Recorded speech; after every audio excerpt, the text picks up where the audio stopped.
पुंडलिक वरदा हरिविठ्ठल श्री ज्ञानदेव माऊली ज्ञानेश्वर या कुंदेंदु तुषार हार धवला या शुभ्रवस्त्रावृता या वीणावरदंड मंडित करा या श्वेत पद्मासना या ब्रह्माच्युत शंकर प्रभृतिभिर देवै सदा वंदिता सा मां पातु सरस्वती भगवती निशेषजाड्यापहा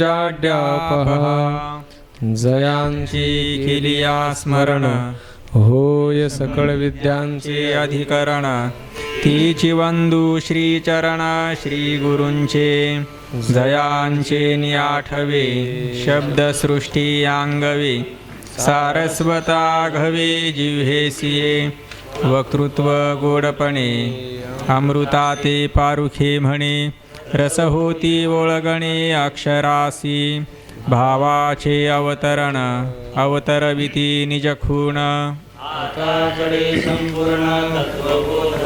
श्री गुरूंचे पाय जै हृदय गिमसू निठाय तै वढे भाग्य होय उन्मेषासी ते नमस्कारून याता सच्चिदानंद रूपाय विश्वोत्पत्त्यादि हेतवे तापत्रय विनाशाय श्रीकृष्णाय वयं नुमः यं प्रव्रजन्तमनुपेतमपेतकृत्यं द्वैपायनो विरहकातर आजुहाव पुत्रेति तन्मयतया तरवोऽभिनेदुस्तं सर्वभूतहृदयं मुनिमानतोऽस्मि जन्माद्यस्य यतोऽन्वयादितरतश्चार्थेष्वभिज्ञस्वराट् मुह्यन्ति यत्सूरयः तेजो वारिमृदां यथा विनिमयो यत्र त्रिसर्गो मृषा धाम्ना स्वेन सदा निरस्तकुहकं सत्यं परं धीमहि सत्यं परं धीमहि सत्यं परं धीमहि श्वेतपद्मासना देवी श्वेतपुष्पोपशोभिता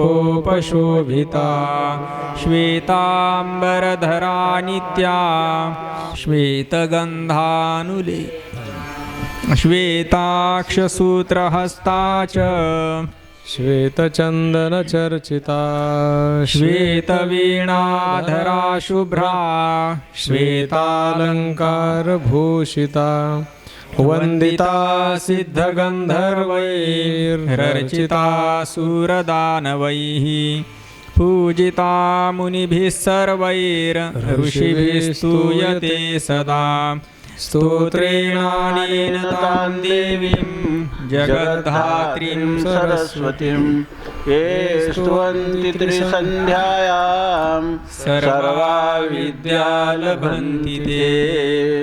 ॐ श्री विभूषितकरान्नवनीरदाभात् पीताम्बरादरुणबिम्बफलाधरोष्ठात् पूर्णेन्दुसुन्दरमुखादरविन्दनेत्रात् कृष्णात् परं किमपि तत्त्वमहं न जाने।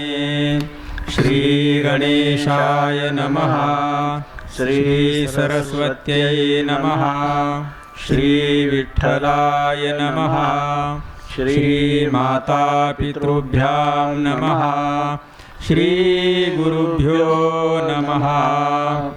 ॐ नमो भगवते वासुदेवाय रामकृष्ण हरि रामकृष्ण हरि रामकृष्ण हरि।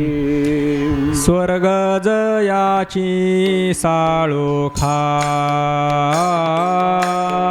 समुद्र पाळी पिंड देखा शेषा सारिखे बैसका जो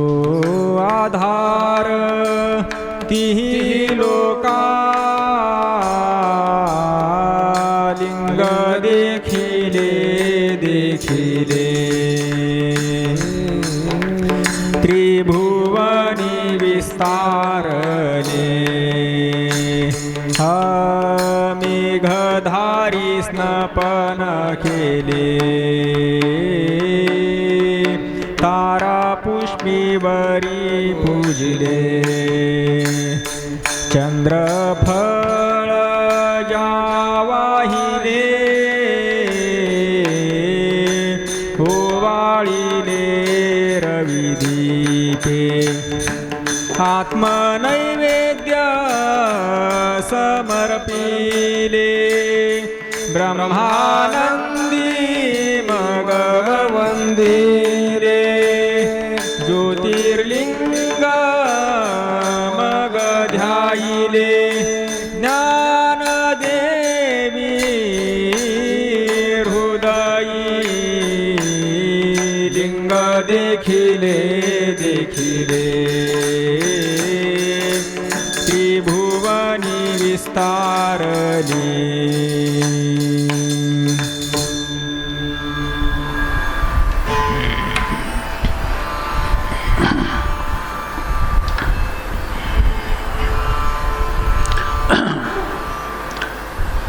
स्वर्गदयाची साळोंखा समुद्रपाळी पिंड देखा शेषासारखी बैसका जो आधार तीही लोका.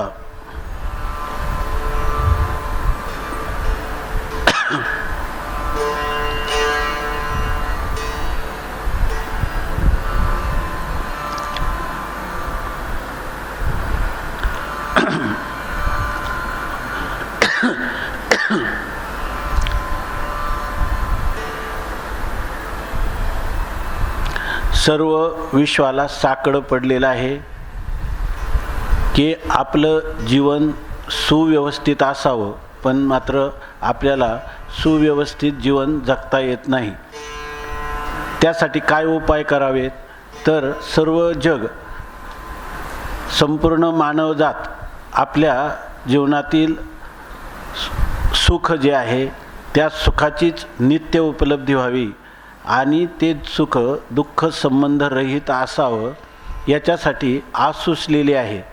परंतु त्या सुखाच्या उंबरठ्यात सुद्धा आपण पोचू शकत नाही आणि उलट दिवसेंदिवस अधिक दुःखाच्या गंभीर खोल गर्तेत खड्ड्यात आपण जात आहोत असं वाटतं.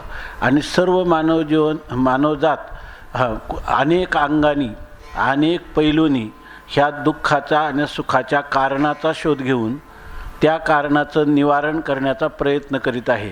परंतु हे सर्व उपाय वरवर आहेत, त्यामुळं कोणालाही ह्या गंभीर शाश्वत सुखाचा शोध लागत नाही.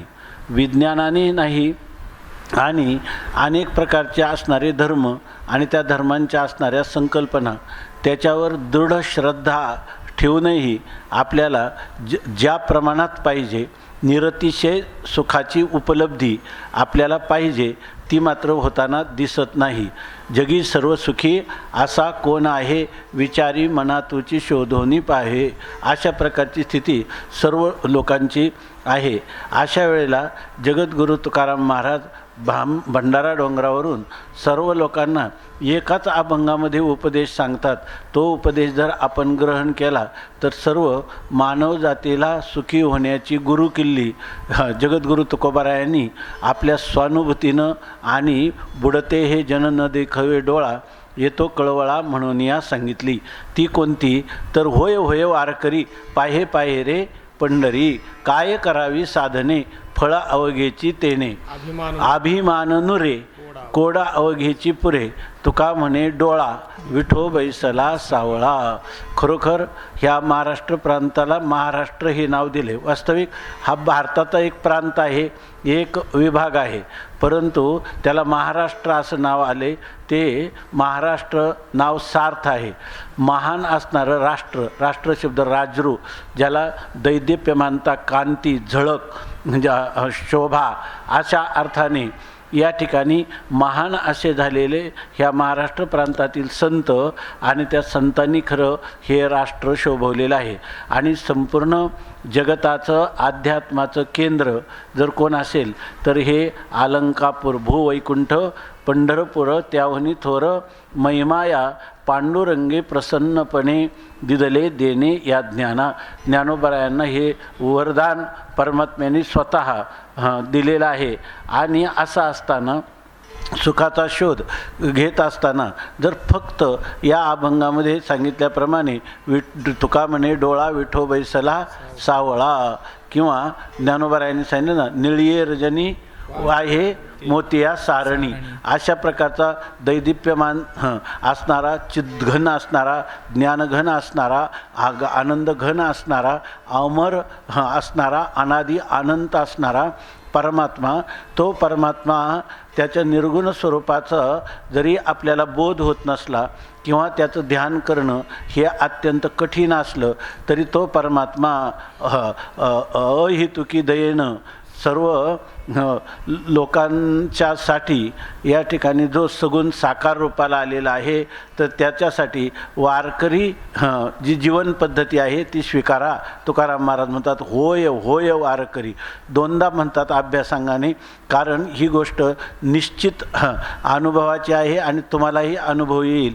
आणि पाहे पाहे रे पंढरी, आणि पंढरीला जा. आणि काय सांगतात, पाहे पाहे रे पंढरी, काय करावी साधने आणि फळं अवघेची तेने. दुसऱ्या साधनाचा तुम्ही खटपट करू नका. नाना साधनाच्या केल्या खटपटा, परित्या न पवती याच्या दारवंटा. जाणो जाता जाणीव घाली आडफाटा, योगाभ्यासी सिद्धी रोधिता ती वाटा हो. अशा प्रकारची तुम्ही जी जे खटपट, त्याला खटपट असं म्हणतात. म्हणजे आपण खटपटीत जीवन घालवतो, पण त्याच्याऐवजी ही खटपट जर संपवायची असेल, ही लटपट संपवायची असेल तर पटपट वारकरी व्हायला पाहिजे. आणि वारकरी जीवन पद्धती जी आहे त्या पद्धतीचं जर आपण अनुसरण केलं, परवा आपण चिंतन केलं होतं की आपण आपले अनेक जन्म असे गेले, किती जन्म झाला फेरा गणित नाही, जे दातारा पडिलो आवर्ती भोवरा बहु थोरा ओळशिया. बहु या संसाराचे काय, बहु या संसारामध्ये इतके कष्ट आपण भोगले. तुकाराम महाराज म्हणतात येणे मज भोगविल्या खानी, नसता छंद लाविला मनी, माजलो मी माझे भ्रमणी, झाली बोडणी विटंबना. असे संसार आपण दररोज अनुभवाने भोगत आहोत. नाटाच्या अभंगामध्ये जगद्गुरु तुकाराम महाराज म्हणतात की न साहे पाषाण फुटती, भय काप चित्ती भरलासे, आता मज न सावे सर्वथा, या संसार गंधीची हे वार्ता. झालो वेडा असोनी जाणता, पावे अनंता तुका म्हणे. अशा पावे अनंता तुका म्हणे, अशा प्रकारची स्थिती आहे. तो दुसरं प्रमाणे अनेक दुःखे सांगो मी किती, सकळ संसाराची स्थिती, न साहे पाषाण फुटती, भय काप चित्ती भरलासे. अशा प्रकारची स्थिती आहे की दगडाला सुद्धा पाझर फुटेल, अशा प्रकारची ही संसार दुःख आपण भोगत आहोत. आणि त्यातून जर मुक्तता पाहिजे असेल, मोकळं व्हायचं असेल, तर उपाय हाच जगद्गुरु तुकाराम महाराजांनी सांगितला. आणि त्यामध्ये जगद्गुरु तुकाराम महाराज म्हणतात की काय करावी साधने, इतर साधनं काय करायची तुम्हाला, फळं अवघेची तेने. ही सर्व साधनं करून जे तुम्ही अल्प असं सुख, आणि ते कसं आहे मर्त्य विनाशी, यद अल्पम तन मर्त्यम, असं जे सुख आहे ते सुखाची सगळी सुख, जसे हत्तीच्या पायात सर्व पाय आले किंवा 100च्या नोटेमध्ये अनेक रुपये आले, 150 असं त्याला न्याय म्हणतात, किंवा हत्तीच्या पायात हस्तिपदे सर्व पदम निमग्नम, अशा एक उपाय ठोस भरीव निश्चयात्मक असा उपाय जगद्गुरु तुकोबारायांनी सांगितलं. इतर साधनाच्या भरीच जाऊ नका. इतर साधनं जी आहे त्या साधनांचा परित्याग करा आणि एकच साधन धरा. एक धरीला चित्ती आम्ही रखुमाईचा पती. अशा मग इतर साधनं करू नका. आणि फळ मात्र तुम्हाला शाश्वत आनंद असं फल तुम्हाला मिळणार आहे. आणि त्याचं साधन काय आहे, सोपं साधन आहे की तुका म्हणे डोळा विठो बैसला सावळा, रूप पाहता लोचनी, सुख झाले व साधनी, तो हा विठ्ठल बरवा, तो हा माधव बरवा. हा उपदेश आपल्याला संतांनी केलेला आहे. परंतु या ठिकाणी आपली स्थिती मात्र अशी आहे की त्याची आपण उपेक्षा करतो आणि जी साधनं दुःखात पर्यवसित होतात तीच आपल्याला सुख देतील असा भ्रम आपण दृढ करून या निश्चयात्मक भ्रमातच आपले एक जन्म नाही तर जन्मच्या अनेक जन्म अनादिकालापासून आपण घेत आलो. परंतु या जन्मात तरी आपल्याला जर वाटत असेल तर एकच मार्ग आहे आणि तो म्हणजे होय होय वारकरी पाहे पाहे रे पंढरी. आपण कदाचित म्हणाल की हे संत सम्राट भगवान माऊलींचा गाथेचं आपण चिंतन करत आहोत आणि हा तर तुकाराम महाराजांचा अभंग सांगितला. इथं तुका विष्णू नाही तुझा आणि हा संदेश ज्ञानोबारायांचा आहे. परंतु आजच्या अभंगात ज्ञानोबाराय असं सांगतात की स्वर्गदयाची साळुंका समुद्रपाळी पिंड देखा शेषासारखी बैसका जो आधार तीही लोका. या अभंगामध्ये भगवान ज्ञानोबाराय माऊली आपलं जे इष्टदैवत आहे ना तरी आदिगुरु शंकरा लागोनी शिष्य परंपरा बोधाचा संसारा झाला जो अमते असं असणारं जे भगवान शंकर हे आपला आद्य दैवत आहे आणि ही ज्ञान परंपरा त्यांच्यापासून चालत आलेली आहे आणि त्या इष्टदेवतेला वंदन करतात आणि त्याचं स्वरूप सांगतात. ते स्वरूप सांगताना भगवान शंकराविषयी म्हणतात स्वर्गदयाची साळुंका. आपण जे शिवपिंड असते त्याच्यामध्ये एक साळुंका असते, साळुंका म्हणतात किंवा त्याला काय म्हणतात साळुंखा असं पण म्हणतात. तर ती पिंडावरची जी साळुंका आहे ती म्हणजे कोण आहे तर स्वर्गदयाची साळुंका. स्वर्ग जे आहे ही ज्याची म्हणजे ज्या भगवान शंकराची साळुंका ती जो उंच भाग आहे तो मधला तो कोण आहे तर भगवान स्वर्ग आहे आणि स्वर्ग ह्या भगवान शंकराची साळुंका आहे. म्हणजे भगवान परमात्म्याचा शिवपरमात्म्याचा सदाशिवाचा विस्तार इतका आहे का स्वर्ग ही त्याची फक्त साळुंका आहे. समुद्रपाळी पिंड देखा आणि समुद्रपाळी म्हणजे समुद्राची भोवतालची जी जमीन आहे तर ती म्हणजे काय आहे समुद्राच्या भोवतालची जमीन ही त्या साळुंकेला आधार असणारी पिंड किंवा ती जमीन आहे. त्या साळुंका ही त्याचा आधार आहे आणि त्या साळुंकेचा आधार कोण आहे तर समुद्राच्या भोवतालची असणारी जमीन त्याला म्हणतात समुद्रपाळी पिंड देखा. आणि बैसका कोणाची शेषासारखी बैसका आणि त्या साळुंकेला आणि शेष ही त्याची काय आहे बैठक आहे असं सांगतात.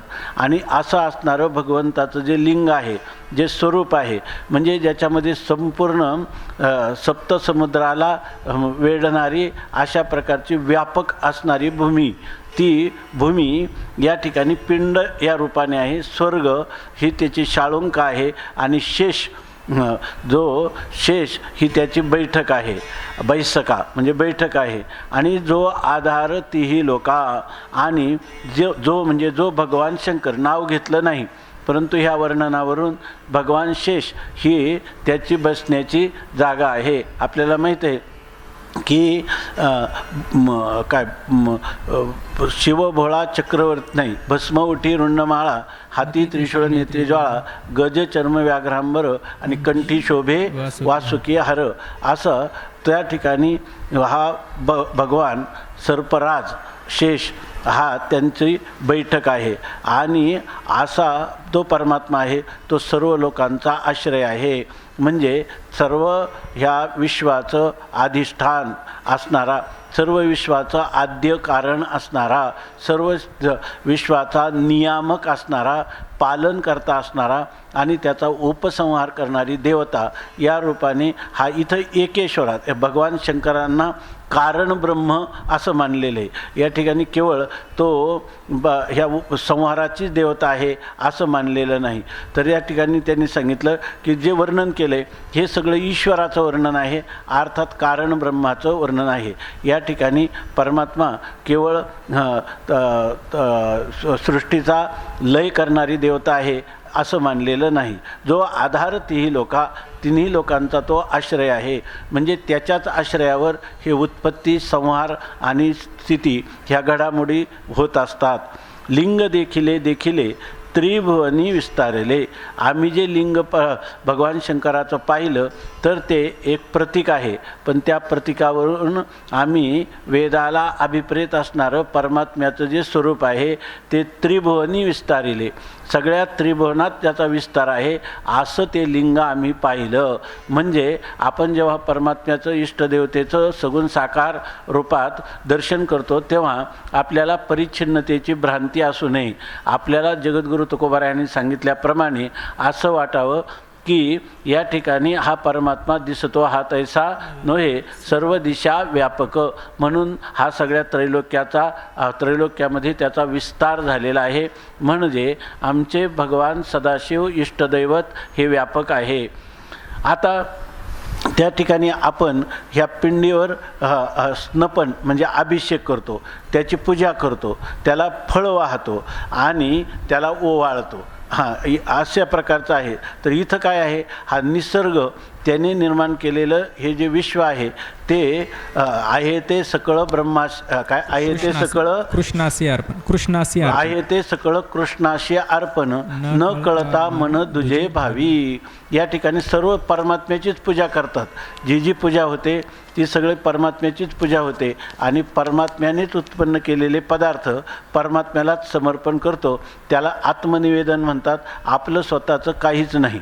म्हणून इथं सांगतात की इथं संपूर्ण हा जो निसर्ग आहे, परमात्म्याने निर्माण केलेली ही सृष्टी आहे, त्या सृष्टीमध्ये जी पंचमहाभूत आहेत ही सगळी पंचमहाभूतं परमात्म्याची सेवा करतात. आपल्याला कधी कधी आपण म्हणतो परमात्म्याची सेवा करायचं, परमात्म्याची पूजा करायची, परमात्म्याला नैवेद्य दाखवायचा, हे जे आपण म्हणतो हे सगळे पदार्थ आपण निर्माण केलेले की त्यांनीच निर्माण केलेले. त्या ठिकाणी त्याचेच पदार्थ त्याला समर्पण करणं. आपण काय ज्याचे दिले त्याशी आणि पावे फळं आपणाशी. देवाने अशी योजना केलेली, त्यांनीच निर्माण केलेल्या वस्तू त्याला समर्पण करायच्या आणि जीवाने मात्र त्याचं फल भोगायचं किंवा फल प्राप्त करायचं. तीच गोष्ट सांगतात. इथं होतंय काय, मेघधारी स्नपन केले. मेघाच्या धारा, भगवान मेघराज जी वर्षाव करतो तो ह्या भगवान शंकराचा अभिषेकच करतो. तारा पुष्पीवरी पूजले. आता भगवंताला पुष्प कोणती, तर ह्या आकाशमंडलामध्ये असणारे जे तारे आहेत ती तारारूपी पुष्प ही त्या पुष्पानेच परमात्म्याची पूजा करायची. म्हणजे सर्वच पूजा करतच आहेत. आणि चंद्रफळ ज्या वाहिले, आल्हादकारक असणारा आकाशस्थ जो चंद्र आहे तर चंद्र जणू काही कोणी फळ आहे ते त्याला समर्पण केलं. ओवाळिले रवी दीपे. आणि आकाशामध्ये असणारा जो सूर्य आहे तो सूर्य म्हणजे रवी हा एक दीप आहे आणि त्या सूर्यरूपी दिव्याने ओवाळिले, परमात्म्याला, परमात्मा शंकराला ओवाळलं. आता नैवेद्य दाखवायचा. आत्मनैवेद्य समर्पिले. त्याला आपला आत्मा, प्रत्येक आत्मारूपीत नैवेद्य समर्पण केला. म्हणजे परमात्मा जो ब्रह्मस्वरूप आहे, जो ईश्वर रूप आहे, त्या ईश्वराला या ठिकाणी आत्मा समर्पण केला. म्हणजे ब्रह्म आणि आत्मा यांच्या ऐक्याचा निश्चय करणं म्हणजे आत्मनैवेद्य समर्पण करणं. आणि त्याचं फळ काय आहे, जेव्हा जीव आणि ब्रह्मैक्य ज्ञान होतं तेव्हा त्या जीवाला ब्रह्मानंदाचा लाभ होतो. आणि मग ब्रह्मानंदी मग वंदिले. आणि त्या ठिकाणी प्राप्त होणारा जो ब्रह्मानंद त्यांनी त्या परमात्म्याला साष्टांग वंदन केलं. आणि केल्यानंतर मग आम्ही ज्योतिर्लिंग मग ध्यायले ज्ञानदेवे हृदयी. आणि ज्ञानदेवे ज्ञानोबारायांनी हृदयी आपल्या हृदयामध्ये मग त्या ज्योतिर्लिंगाचं ध्यान केलं. ज्योतिर्लिंगाचं ध्यान केलं म्हणजे काय, तर या ठिकाणी असणारं हे जे स्वरूप आहे ज्योतिर्लिंग आहे, तर हे ज्योतिर्लिंग तत्वतः हे सर्व व्यापक आणि चिन्मय असं ब्रह्मच आहे. त्या ब्रह्माचं अधिष्ठानाचं आत्मत्वाने ध्यान केलं. म्हणजे ब्रह्म आणि आत्मा यांच्या ऐक्याचा निश्चय केला आणि त्याचंच ध्यान किंवा चिंतन केलं. म्हणून या ठिकाणी म्हणजे आपल्याला मानसपूजेचा पहिला श्लोक आहे, आत्मा त्वं गिरिजामती सहचराः प्राणः शरीरं गृहं पूजा ते विविधोपभोग रचना निद्रा समाधी स्थिती. संचारः संचारः पद संचारः पदयोः प्रदक्षिणविधिः स्तोत्राणि सर्वा गिरो यद्यत् कर्म करोमि तत्तदखिलं शंभो तवाराधनम. जशी भगवत पूज्यपादांनी आपल्या मानस पूजा केली भगवान शंकराची, त्याचप्रमाणे या ठिकाणी ही पूजी नित्यपूजा होतच आहे. फक्त त्या पूजेचं त्या इष्टाचं ध्यान केला असताना फळ मात्र जीवाला प्राप्त होतं असं माऊली या अभंगामध्ये सांगतात. यानंतर परमात्म्याचं जे आहे त्या परमात्म्याची 2 रूपं आहेत. कधी तो परमात्मा सगुण होतो, निर्गुण होतो. काही लोक म्हणतात परमात्मा सगुणच आहे आणि काही म्हणतात निर्गुणच आहे. परंतु दोन्ही ठिकाणी त्या परमात्म्याच्या ठिकाणी सगुण स्वरूपाच्या ठिकाणीही कर्तुम अकर्तुम अन्यथा कर्तुम शक्ती परमात्मा जे दुसरा करू शकतो ते करतात, कोणी करू शकत नाही ते करतो. आणि परमात्मा कधी अकल्पित विरोधी असं पण परमात्म्याने तुझं अवघे होऊ येते. त्या परमात्म्याला सर्व करता येतं. म्हणून परमात्मा सगुण आहे असं जर आग्रह धरला तर मग परमात्म्याच्या ठिकाणी फक्त म्हणजे त्याच्या ठिकाणी ज्याला आपण म्हणतो सर्वज्ञत्व सर्व शक्तीनं तो युक्त होऊ शकत नाही. त्याला निर्गुण जर होता आलं नाही तर तो परमात्मा परिच्छिन्न होईल. आणि निर्गुण परमात्मा जर सगुण होता आलं नाही तर त्याला सर्व शक्तिमान म्हणता येणार नाही. म्हणून परमात्मा सगुणही आहे आणि निर्गुणही आहे. आणि तोच एकच परमात्मा एक बाप विटेवरी दाविली खून बापरखुमा देवरू सगुण निर्गुण रूप विटेवरी दाविली खून हे सूत्र माऊलींनी आपल्या अभंगवाणीमध्ये सांगून ठेवलेलं आहे. आता पुढचा जो अभंग आहे त्या अभंगामध्ये परमात्मा सगुणही आहे आणि निर्गुणही आहे. आणि बुद्धीनं याचा आकलन करणं हे जीवाला अत्यंत कठीण आहे. मग जीवाजवळ एवढंच आहे तर शास्त्र प्रतिपादित असणाऱ्या भगवत स्वरूपाच्या ठिकाणी जीवाने आपल्या जीवाची आहुती द्यावी, परिपूर्ण शरणागती करावी. आणि याविषयी त्या परमात्म्याच्या स्वरूपाची महानता या ठिकाणी सांगतात. 48 क्रमांक. डाळ शाखाना पल्लव तो हा कैसा देव आम्हा घरी निर्गुणपणे उभा सगुणपणे शोभा जीवी शिवी प्रभा दाविता हे नकळे याची गती नकळे याची लीळा आपी आप सोहळा भोगीत से ज्ञानदेव म्हणे नकळे याची थोरी आपण चराचरी नांदत से निर्गुणपणे उभा सगुणपणे शोभा जीवी शिवी प्रभा दाविता हे. मूळना डाळ शाखाना पल्लव तो हा कैसा देव आम्हा घरी. माऊली म्हणतात हा जो आमचा परमात्मा आहे हा देव म्हणजे हा परमात्मा कसा काय बरं आम्हा घरी आमच्या घरी नांदत आहे. आमच्या घरी नांदत आहे. आमच्या घरी परमात्मा कसा काय नांदतो ही एक मोठी आश्चर्याची गोष्ट आहे. का बरं आश्चर्य वाटतं? परमात्मा तुमच्या घरात नांदतो, तुमच्या हृदय हेच त्याने राहण्याचं वसतिस्थान केलेलं आहे.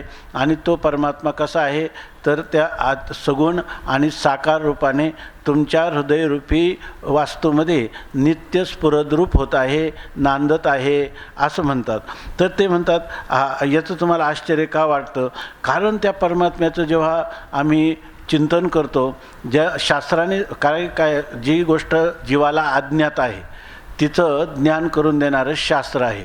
आणि त्या शास्त्रामध्ये त्या परमात्म्याचं वर्णन करताना तो सर्व जगताचा अधिष्ठान आहे. आणि अधिष्ठान त्याला म्हणतात की ज्याच्यावर खोटा पदार्थ भासतो.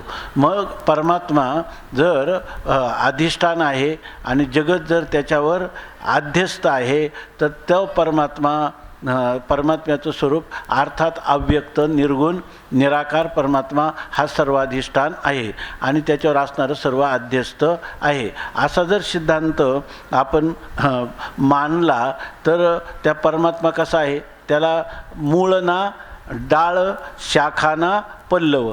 त्या परमात्म्याला मूळ कोण आहे, ह्या जगाचं कारणाचा विचार करता येतो की माया ही जगताचं कारण आहे.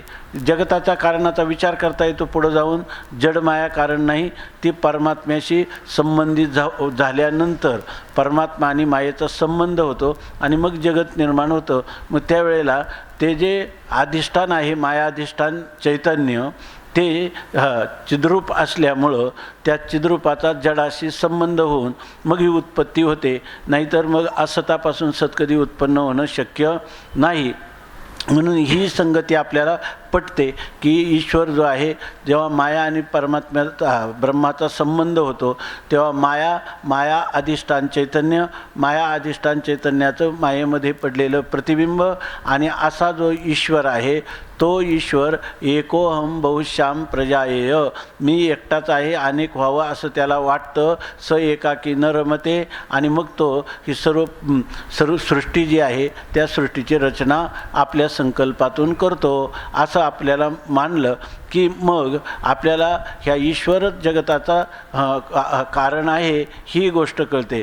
नंतर त्या ईश्वराचं हे अधिष्ठान हे ब्रह्मचैतन्य आहे विशुद्ध स्वरूपात आणि ते ब्रह्मचैतन्य असंग निर्विकार अखंड अभंग अशा प्रकारचं नित्य शुद्ध बुद्ध मुक्त केवल असं आहे.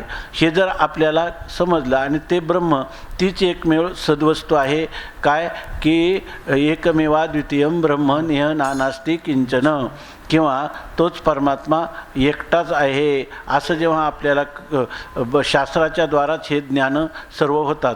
सृष्टी जगताचंही स्वरूप आपल्याला शास्त्राच्याच द्वारा कळतं, ईश्वराचंही स्वरूप, जीवाचंही स्वरूप, नंतर जीवाला मोक्षाचं स्वरूप आणि जीवाला मोक्षप्राप्तीची साधनं हे सर्व सांगणारा वेद आहे. कारण जीवाला यापैकी काहीच ज्ञान नाही म्हणून त्याला अज्ञाताचं ज्ञापन करून देणारं शास्त्र आहे. आणि शंसनात शास्त्रमिती उच्यते, ते आपल्याला आपल्या कल्याणाचा उपाय सांगणारं म्हणूनच आपल्याला शास्त्रप्रमाण आहे. पण त्या शास्त्रप्रमाणाने ज्या परमात्म्याचं वर्णन केलं त्या जगाला आद्य कारण सांगता आलं, माया सांगता आलं, ईश्वर सांगता आलं, ब्रह्म सांगता आलं. ब्रह्म विवर्तोपादान कारण आहे, माया परिणामी उपादान कारण आहे आणि ईश्वर हा अभिन्न निमित्तोपादान कारण आहे असं शास्त्रामध्ये त्याचं वर्णन केलं. तेव्हा हे ब्रह्म विवर्तोपादान कारण आहे याचाच अर्थ खऱ्या अर्थाने अधिष्ठान ब्रह्माचा आणि आद्यस्थ जगताचा यांच्यामध्ये कोणताही कार्यकारण भाव नाही. उलट श्रुती सांगते कार्यकारणता मिथ्या, ते कार्यकारण भावच मिथ्या आहे. ते ब्रह्म इतकं सोहळं आहे की तो तियेशी शिवलाची नाही, मायेचा आणि परमात्म्याचा कधी संबंधच झाला नाही अशी वस्तुस्थिती आहे. म्हणजे ते ब्रह्म अनादी आहे, अनंत आहे, एकमेव आहे, अद्वितीय आहे. म्हणजे त्या ब्रह्म स्वगत सजातीय विजातीय भेद रहित आहे. मग त्याला मूळ ना, म्हणजे याचा अर्थ मूळ नाही, ते सर्वांचं मूळ आहे पण त्याचं कोणी कारण नाही. बरं त्याचं कार्य तरी कोणी आहे का? डाळ शाखाना पल्लव. आता तुम्ही या सांख्यशास्त्राप्रमाणे सांगताना प्रकृतीपासून हे जगत कसं उत्पन्न झालं, मग त्याच्यात प्रकृती विकृती सांगता काय?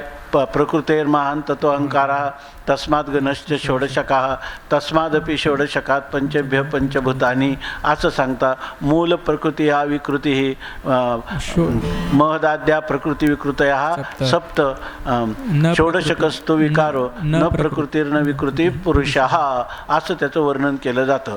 परंतु जर तत्वतः पाहिलं वेदांतशास्त्राच्या दृष्टीनं जर आपण विचार केला तर त्याला मूळ ना, त्या परमात्म्याचं कोणी मूळ किंवा आद्य कारण नाही.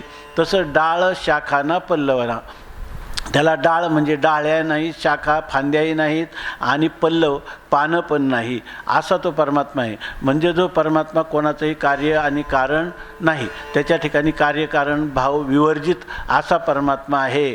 आणि असा असताना तोच परमात्मा आमच्यासाठी सगुण साकार रूपाने आमच्या पुढ्यात आलेला आहे. म्हणून म्हणतात, पण तो कसा काय आला? तो हा देव आम्हा घरी काहीसा, तो देव आमच्या घरी कसा आला हे काही सांगता येत नाही. पण आपले गुरुवरे मारुती बाबा म्हणतात, पण आला हे मात्र खरं आहे की नाही. तर आला हे खरं, पण कसा आला कळत नाही.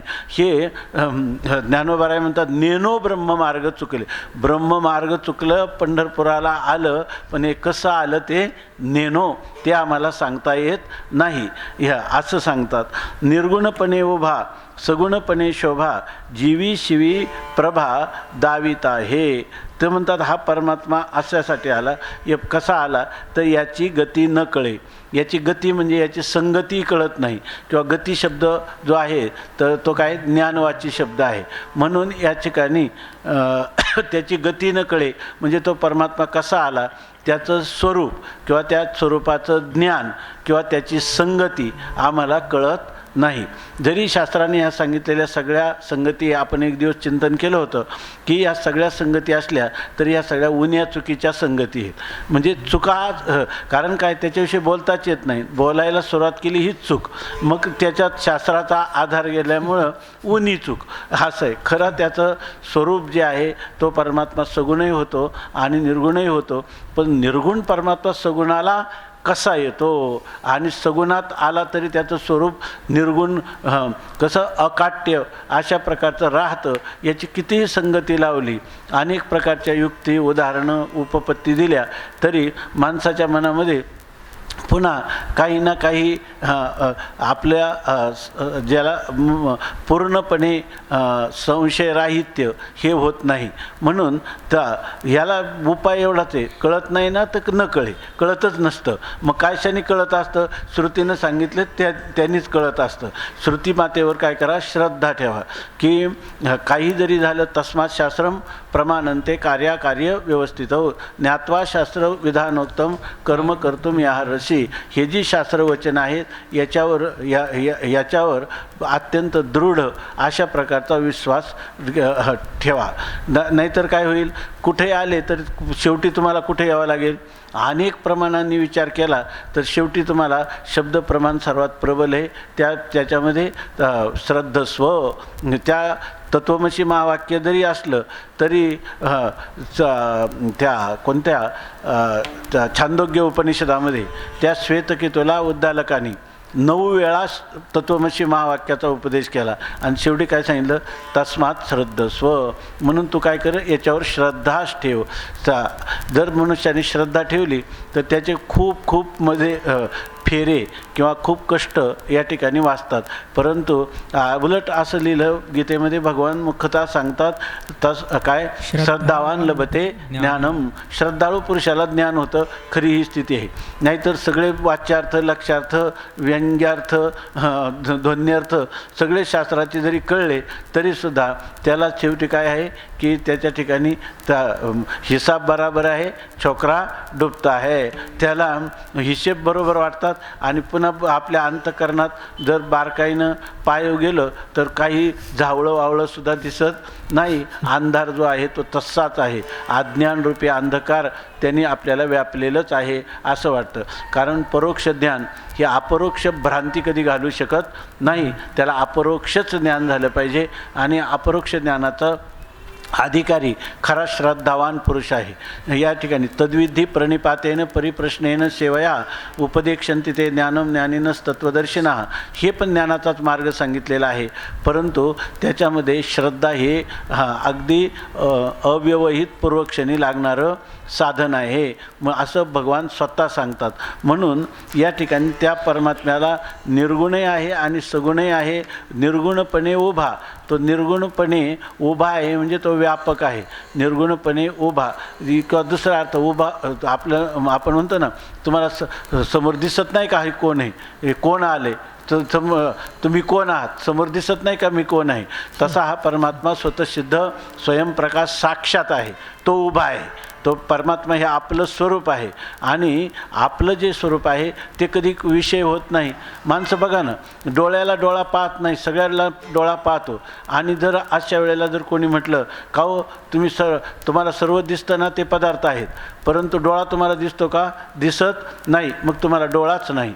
हा म्हणतो तू म्हण आहे म्हण, नाही तर नाही म्हण, डोळा डोळ्याच्याच ठिकाणी आहेच असं म्हणतो. हे असा जसा आपला निश्चय असतो तसा निश्चय मी ब्रह्म आहे हे शास्त्रप्रमाणाने झाला पाहिजे. ईश्वर आहे, ईश्वरच सगळ्यांचा करता भोगता आहे, तो जीवाचा संरक्षण करता आहे आणि जीवाचं तो शरण्य जे काय शरणागता शरण्य जीवाचा तोच आहे. अशा प्रकारचे शास्त्रांनी सांगितलेल्या सर्व विधानं जशीच्या तशी, त्याच्यामध्ये कुठली काटछाट करायची नाही, कुठला तर्क करायचा नाही. करायचा झाला तर कसा करायचा? जो शास्त्रांनी सांगितला तसा करायचा. वेदो नित्यम अधीयताम तदुदितम कर्म स्वनुष्ठीयताम तेने शस्य विधीयताम अपचिती काम्ये मतिस्त्यज्यताम पापौघा परिधुयताम भवसुखे दोषोनुसंधीयताम आत्मेच्छा व्यवसीयताम निजगृहात तूर्णम विनिर्गम्यताम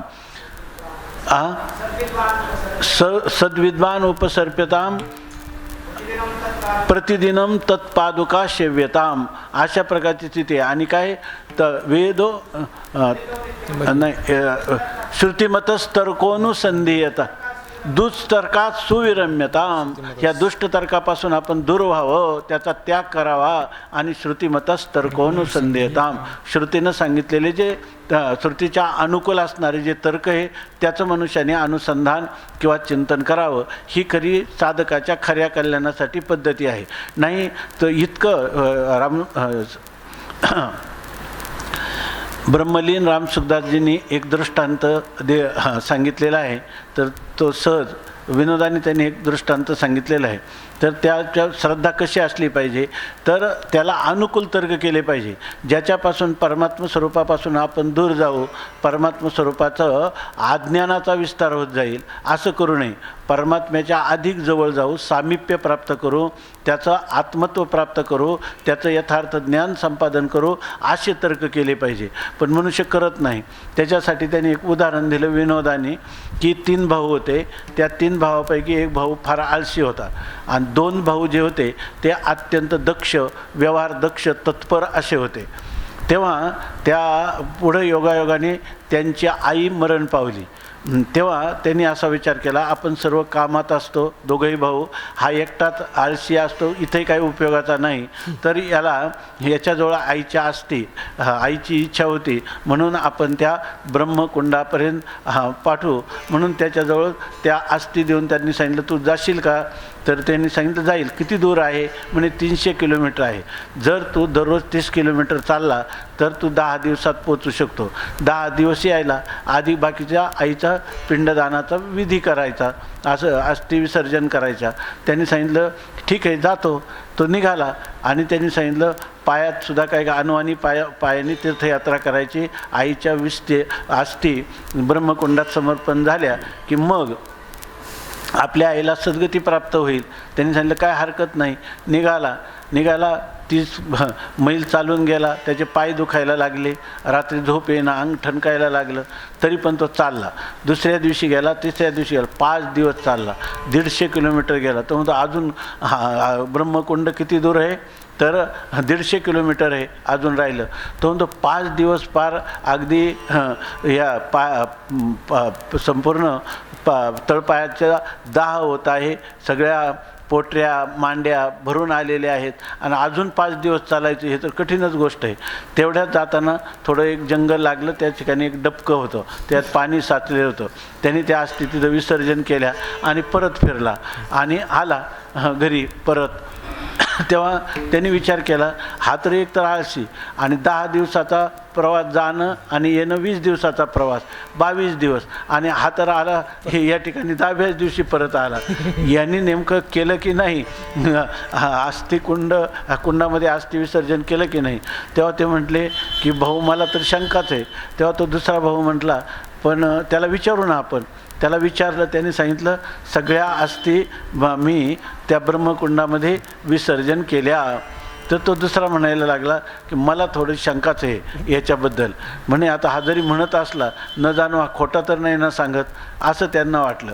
म्हणून त्यांनी काय युक्ती केली की एक दिवस जाऊ दिला आणि सकाळचं झोपेतून उठल्यावर त्याच्याजवळ गेला आणि त्याला म्हणाला की भाऊ तू म्हणतो खरा, पण मला रात्री आई स्वप्नात आली आणि आईनं मला सांगितलं की माझ्या अस्थियांनी मध्येच विसर्जन केल्या, मला ब्रह्मकुंडापर्यंत नेलं नाही.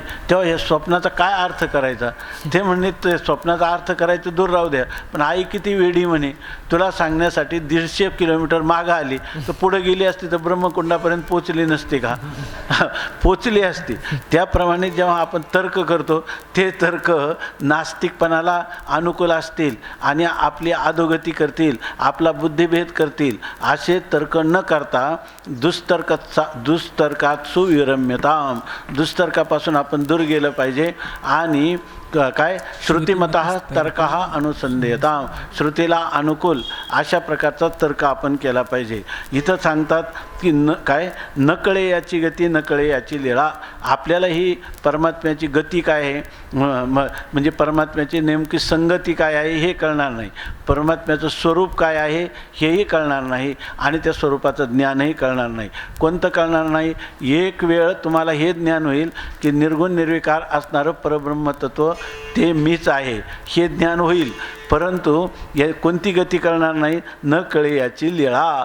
परंतु तो लीलेने जेव्हा सच्चिदानंद रूप परमात्मा कृष्ण रूपाला प्राप्त होतो तेव्हा सच्चिदानंद रूपाय विश्वोत्पत्त्यादी हेतवे तापत्रय विनाशाय असं जे आहे तर ते श्रीकृष्णाय वयम नमः, तेच श्रीकृष्ण आहे जो सच्चिदानंद रूप ब्रह्म आहे. तो आणि तोच असं येवकाराने चकाराने तो जे निर्गुण ब्रह्म आहे तेच सगुण झालेलं आहे. निर्गुण सगुण नाही, दोन्हीमध्ये कोणताही भेद नाही. हे न कळे याची लीळा. आणि तो परमात्मा गोपींच्या बरोबर रासक्रीडा करतो, गोपांच्या बरोबर गुराख्याच्या रूपामध्ये बाळक्रीडा करतो. ह्या गोष्टी कशा काय झाल्या? हे मात्र न कळे याची लीळा. याची लीळा पण करणार नाही आणि याची गती पण कळणार नाही. तो काय आहे तुम्हाला माहीत आहे का? हे सगळं तुझं अवघे होऊ येते. आणि इथं काय म्हणतात? आपी आप सोहळा भोगीत असे, तो आपलाच आपण सोहळा भोगतो, अशी प्रकारची स्थिती आहे. जसा एखादा मनुष्य मनोरथाचं उदाहरण दिले न तर मनोरथाचे परियेळ असं अमृतानुभवामध्ये माऊली म्हणतात. तर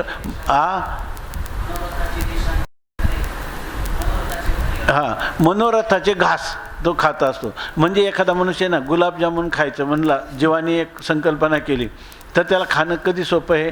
तर तो गुलाबजामुनची कल्पना करतो. समजा गुलाबजामुन माझ्याजवळ आहेत, मी तो खात आहे, ते किती मधुर लागत आहे. सगळेच काय आहे? सगळे मनोरथाचाच खेळ आहे की नाही? मग जीव ह्या ठिकाणी मनोरथाचे घास घेऊ शकतो. जो अल्पज्ञ अल्पशक्तिमान तर सर्वज्ञ सर्वशक्तिमान असणारा परमात्मा या ठिकाणी जगताच्या उत्पत्ती स्थिती लयाचा व्यवहार करणारा तोच परमात्मा भक्तासाठी या ठिकाणी लीला म्हणून सगुण साकार होऊ शकत नाही का? होऊ शकतो. म्हणून म्हणतात ते कधी शक्य होतं? समजा लोकांनी आपल्याला गुलाबजामुन दिले नाही तरी आपण मनोरथाचे गुलाबजामुन खाऊ शकतो की नाही? तसा हे जगत हे परमात्म्याचं मनोरथ आहे आणि त्याप्रमाणे आपी आप सोहळा भोगत असे. म्हणजे याचा अर्थ याच्यातलं काहीच खरं नाही आहे की नाही? स्वप्नाचा दृष्टांतसुद्धा इथं थोडा अपुरा पडतो. म्हणून माऊलींनी मनोरथाचा दृष्टांत केलेला आहे. तो म्हणतो ना, तो घोड्यावर मनोरथावरच घोड्यावर बसला, घोड्याला टाच मारली, घोडा उधळला आहे की नाही? आणि जे शेरभर काही तूप आणलं होतं ते पण सांडून गेलं आहे की? अशी त्याची स्थिती झाली. कारण मनोरथाचे परियळ आरोग्य का लक्ष वेळ, लाखो वेळा मनोरथाचे घास जरी खाल्ले उपवासा वेगळा अनु आहे. तर उपवासा वाचून काही मिळालं का त्याला? खाणं काही मिळालं का? तसं परमात्म्याने लीलेने ही किती विश्व ब्रह्मांड उत्पन्न केली, तर त्या ठिकाणी मनोरथ हा वाचून दुसरं काय आहे का? तो फक्त त्याचा काय आहे, स ऐक्षत, त्याने ईक्षण केलं, ऐके ना, ईक्षण केलं म्हणजे संकल्प केला, स ऐक्षत एकोहम बहुश्याम प्रजायई, आता आणि तशाच प्रकारचं त्याचं झालं. हे सर्व परमात्म्याचं काय आहे, मनोरथ आहे. याचंच नाव काय आहे, लीला आहे. लीला ही कधीही खरी नसते. नकळे याची गती नकळे याची लीळा, आपी आप सोळा भोगतसे. ज्ञानदेव म्हणे नकळे याची थोरी, आपण चराचरी नांदतसे. ह्या परमात्म्याची थोरी, याचा महिमा, याचा गरिमा न कळे, अनाकलनीय आहे, कळत नाही. आपण चराचर नांदतसे. आणि ह्या चरा आणि अचर यांच्यामध्ये कोण नांदणार आहे? तोच परमात्मा. चरामध्ये आणि अचरामध्ये तोच परमात्मा नांदणार आहे. म्हणून ज्ञानोबारायांची प्रार्थना करताना नाथ महाराज काय म्हणतात, ओम नमो ज्ञानेश्वरा करुणा करा दयाळा, तुमचा अनुग्रह लाधलो पावन झालो चराचरी. परमात्म्याचा अनुग्रह झाल्यानंतर परमात्मा जसा विश्वात अनुष्ठित आहे, तसं हे विश्वसुद्धा काय माझीच कल्पना आहे. काय जसं सांगतात की मला वाटतं गौडपातकरीमध्ये श्लोक आहे की यथा स्वप्न प्रपंचोयम मयी माया विजृंभिता, तथा जागृत प्रपंचोपी मयी माया विजृंभिता. जसा स्वप्नाचा प्रपंच माझ्या मायेनं झालेला आहे, तसाच हा संपूर्ण जगतातला जागृत प्रपंच देखील माझ्याच मायेचा विस्तार आहे. अशा प्रकारचा बोध त्या परमात्मा कृपेनं प्राप्त झाला. मग मनुष्य काय म्हणतो, ज्ञानदेव म्हणे नकळे याची लीळा, याची थोरी. ह्या परमात्म्याचं काय आगाध असं सामर्थ्य आहे, हे आपल्या बुद्धीला आकलन होण्यासारखं नाही.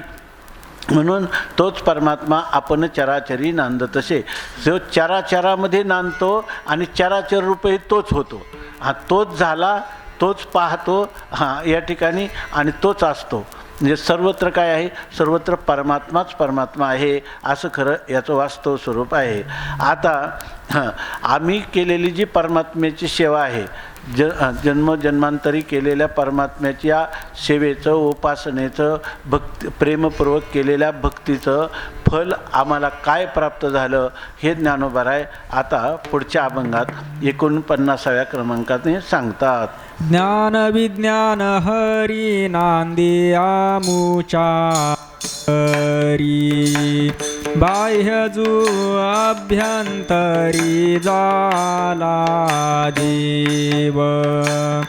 काय सांगू माय त्रिभुवन धाय, पाहतान समाय नाना रूपी.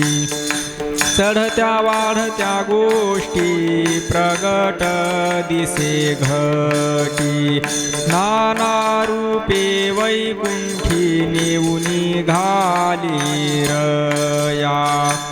ज्ञानदेवा गोडी हरिपदे आवडी, प्रवृत्तीची थडी उलंडिली.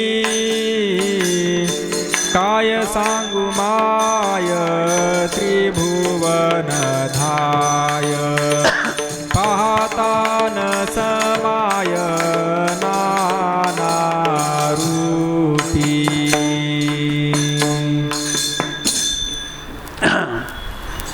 ज्ञान विज्ञान हरी नांदे आमच्या घरी, बाह्यजू अभ्यंतरी झाला देव.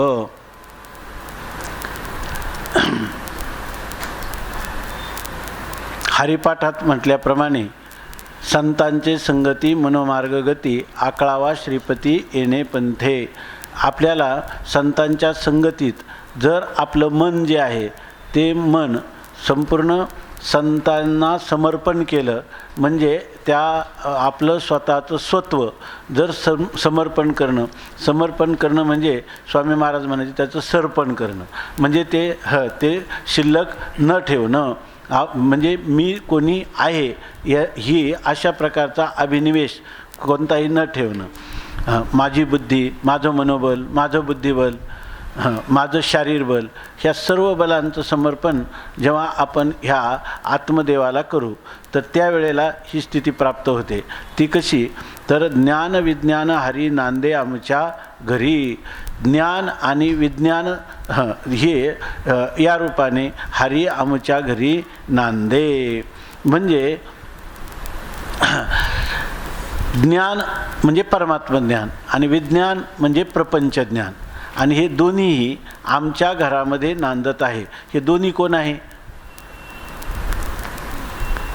परमात्म ज्ञान म्हणजे ज्ञानरूप परमात्मा, हे ज्ञान आहे. परमात्माच काय आहे? ज्ञान. परमात्म्याचं ज्ञान का ज्ञानरूप परमात्मा? तोच. आणि दुसरं ज्ञान कोणतं आहे? दुसरं ज्ञान आहे प्रपंचाचं ज्ञान, त्याला म्हणतात विज्ञान. विज्ञान म्हणजे प्रपंच.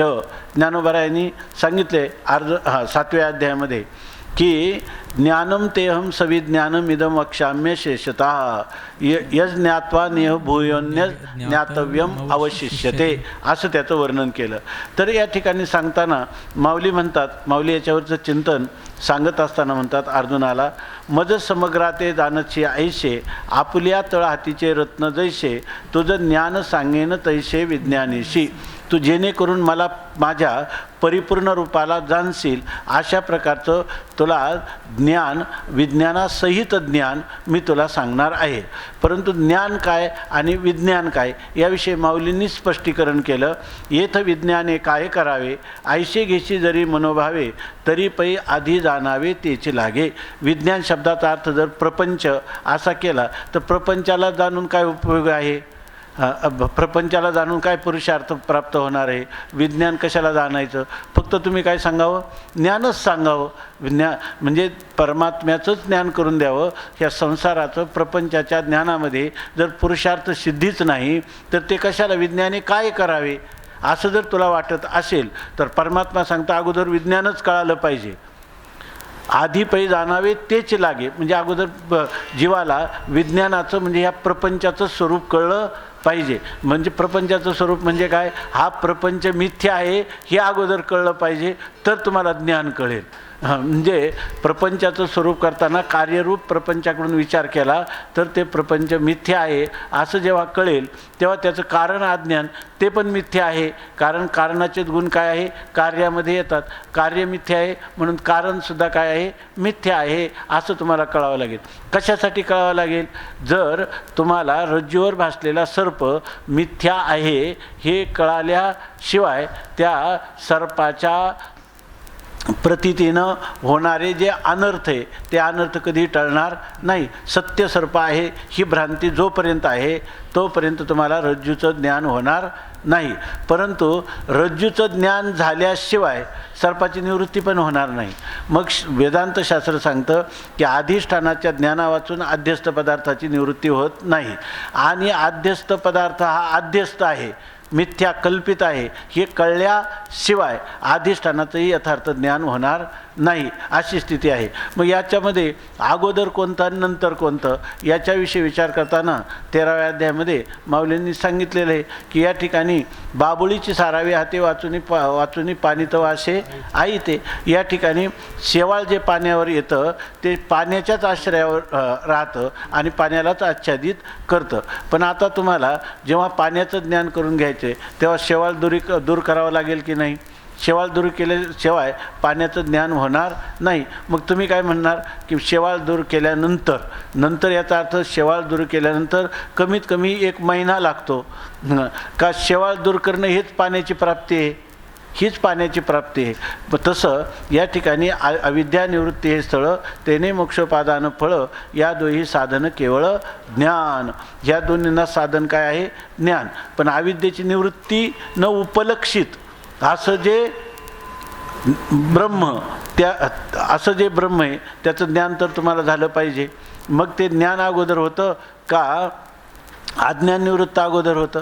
तर त्या ठिकाणी ह्या अधिष्ठानाचं ज्ञान आणि अध्यस्थ पदार्थाची निवृत्ती ही युगपत होते, त्याच क्षणी होते असा त्याचा अर्थ आहे किंवा वेदांताचा सिद्धांत आहे. म्हणजे विज्ञान अगोदर का जाणं त्याच्यातही असं आहे. आपण विचार करत असतो कधी अगोदर कोणती गोष्ट आहे ना तर त्याच्यामध्ये पूर्वापर भाव असला पाहिजे. अगोदर एक होईल आणि उत्तर कालात दुसरं होईल असं जर कोणाचा आग्रहच असेल, विशेषतः न्यायदर्शनाचा आग्रह असतो. म्हणून जर कोणाचं ह्या ठिकाणी आम्हाला तर्कशुद्ध बुद्धीनंच सांगायचं झालं तर आम्ही असं सांगतो की अगोदर अज्ञानच निवृत्त करायचं आहे. तुमचा आग्रह आहे, वास्तविकता आम्ही मानतो युगपतच दोन्ही गोष्टी घडतात. शेवाळाची निवृत्ती बाबुळीची सारावी हाते वाचून पाणी तर असे आहे, ते पाणी तर स्वतःसिद्ध आहे. तसं फक्त इथं अज्ञान निवृत्त करायचं आहे. आणि ज्ञान हे तर काय आहे, स्वरूपच आहे आपलं, ते अवशिष्ट राहतच असतं अशी स्थिती आहे. पण स्वामी अखंडानंद सरस्वती महाराजांनी असं लिहिलं, कोणाचा आग्रहच असेल तर आम्ही त्याला काय सांगू, अगोदर अज्ञान निवृत्त झालं पाहिजे. कारण का, ज्ञान हे आपलं स्वरूप आहे आणि त्या स्वरूपभूत ज्ञानावर या ठिकाणी अज्ञानाचं काय आलेलं आहे, आवरण आलेलं आहे. आणि ते आवरणमुळे त्या ठिकाणी आहे का जीवाने भ्रमाने त्याची कल्पना केलेली आहे, भ्रमाने कल्पना केलेली आहे. अर्थात ते आगंतुक आहे, जीवाच्या प्रमादाने ते अज्ञान खरं आहे का मानलेलं आहे, मानले, पण हे जीवाला कळतंय का, नाही. म्हणून तो आग्रह धरतो का अगोदर कोणतं. नाही तर जर त्याला खरंच जर त्याचं स्वरूप कळलं असतं, प्रपंचाचं किंवा प्रपंचाचं कारण असणारं अज्ञानाचं, तर त्याने जो पदार्थ नाहीच, जे झालेच नाही त्याची वार्ता पुसती काही, त्या अज्ञानाबद्दल आणि अज्ञान कार्याबद्दल प्रश्न तरी केला असता का अगोदर आणि नंतर, याचाच अर्थ त्याला कळलं नाही. मग त्याच्याच भाषेत यथा यक्षा तथा बली या न्यायाने त्याला उत्तर दिलं का अज्ञानाची निवृत्ती करा. कारण अज्ञानाची निवृत्ती आगंतुक आहे ना, आणि हे स्वरूप आहे. कोणालाही आपल्या स्वरूपापासून दूर जाता येतच नसतं. फक्त आगंतुक आलेलं जे अज्ञानाचं आवरण आहे त्या आवरणाचा भंग करा. केल्यानंतर तर खाली काय राहील, केवळ स्वरूपभूत ज्ञानच किंवा ज्ञानस्वरूप आत्माच अवशिष्ट राहील, अशी शास्त्राची सांगण्याची पद्धती आहे. त्याप्रमाणे या ठिकाणी म्हणतात की येथे विज्ञाने काय करावे, आयशी घेशी जरी मनोभावे. तुझ्या मनात अशी भावना होईल की ह्या विज्ञानाचं ज्ञान करून काय घ्यायचं, आपल्याला तर माहिती आहे काय, हा संसार जो आहे तो सगळा नाही तरी संसारू जाईल रया, हे साथे आल्या ओळंगा शारण धरू, नाही तरी संसारू जाईल रया. हा संसार कसा आहे, मिथ्याच आहे. तर त्या मिथ्या प्रपंचाबद्दल काय जाणून घ्यायचं असं तू म्हणशील, पण तेच तुला अगोदर कळलं पाहिजे. मग कारण का, ज्या वेळेला हे अज्ञान दूर होईल आणि ज्या वेळेला आपलं स्वरूपभूत ज्ञानाचं आपल्याला अनुभूती होईल, त्यावेळेला अशी स्थिती होती का ते ज्ञान अज्ञानासापेक्ष त्याला ज्ञान असा व्यवहार केला होता. अज्ञानच नाही असं जर ठरलं तर त्याच्या ठिकाणी सापेक्ष ज्ञान तरी सांगता येईल का, नाही. मग ज्ञानाची वेळे झाकती जाणीवेचे डोळे, ज्ञानाच्या वेळेला काय होईल, त्याची जाणीव म्हणजे वृत्ती ज्ञान आहे त्याचे डोळेच झाकून जातील. वृत्ती ज्ञानाला तो विषय झाला का वृत्तीनं फक्त आवरणभंग केला, वृत्तीनं आवरणभंग केला, तिचा वृत्तीनं त्या परमात्म्याला विषय केलं नाही, त्याला जाणण्याचा विषय त्याला ज्ञेय करू शकली नाही, ते फक्त आवरणाचा भंगच करते. आणि मग त्यावेळेला ते म्हणतात ज्ञानाची वेळे झाकती जाणीवेचे डोळे, जैशी तिरी नाव न ढळे टेकली साथी. तिराला एकदा नाव पोचली आणि त्याला लागली का आता ती त्या ठिकाणावर हालत असते का. तसं ज्या वेळेला ज्ञान होतं त्यावेळेला मला ज्ञान झालं असं होतं का मीच ज्ञान होतो, मीच ज्ञान होतो. मग आता सांगायला कोण राहिलं, वृत्तीचं काय झाली, स्वपरविरोधित्वाने मावळून गेली. तुका म्हणे अहम ब्रह्म आड येऊन येदी भ्रम, तो भ्रमही निवृत्त झाला. मग जाणीव करून घ्यायची का काही, जाणीवच्या वेळेला काय बोलता येतं, काहीच बोलता येत नाही. कशी, ज्याप्रमाणे नाव तीराला टेकले असता जी स्थिती होते ती स्थिती या ठिकाणी होते. आणि ती स्थिती कशी आहे, जेथ जाणीव जेथ न रिगे आणि विचार मागुता पावली रिगे, तर्क आईने नेघे अंगी जयाच्या. तर्क तिथं अंग धरीत नाही, शिथिल होऊन जातो. जाणीव म्हणजे वृत्ती ज्ञानाचा तिथं न रिगे, प्रवेशही होत नाही. आणि विचार कराने विचारात ज्या येते बोधा, तो विचार तर होऊन गेला, आता विचार काय होतो, आपलं काम होतं ते संपलं, आहे की नाही. स्वरूपभूत ज्ञान आपण झाल्यानंतर तो विचार तिथं राहतो का, तो आपल्या मागच्या पावलाने निघून जातो. जसं मुकदम सर्वांकडून काम करून घेतो आणि त्यांना सुट्टी दिल्यावर तो राहतो का, तोही निघून जातो.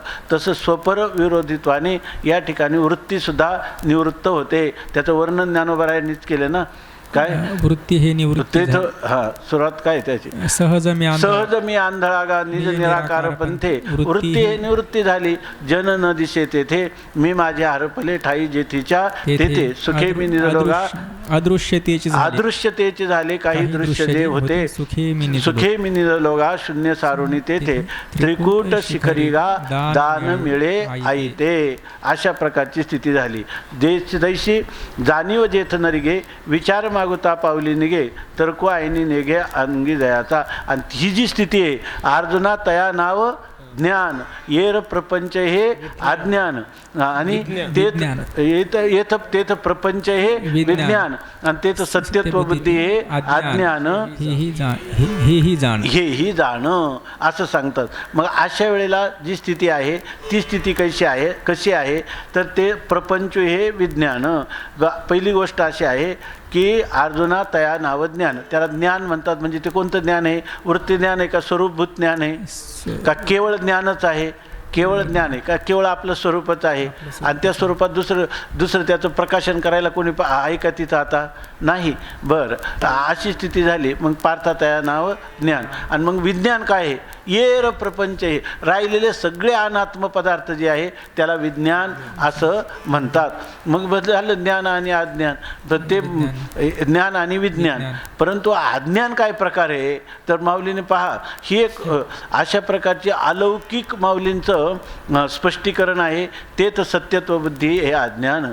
विज्ञान असल्याने बिघडलं नाही स्वरूपभूत ज्ञान असल्याने बिघडलं नाही. फक्त विज्ञानाला सत्य समजणं हेच काय आहे अज्ञान आहे. अज्ञानाची व्याख्या ज्ञानाचा अभाव अशी नाही. विज्ञानाविषयी सत्यत्व बुद्धी याचं नाव अज्ञान आहे. म्हणजे दृश्य प्रपंच जो आहे त्या दृश्य प्रपंच किंवा अनात्म पदार्थ हे सत्ता आहे हे ज्ञानाचे विषय आहेत आणि ज्ञानाचे विषय असून ते सत्य असे आहेत अशी धारणा याचं नाव आहे अज्ञान. म्हणून माऊली सांगतात की सत्यत्व बुद्धी अज्ञान हे जाणं.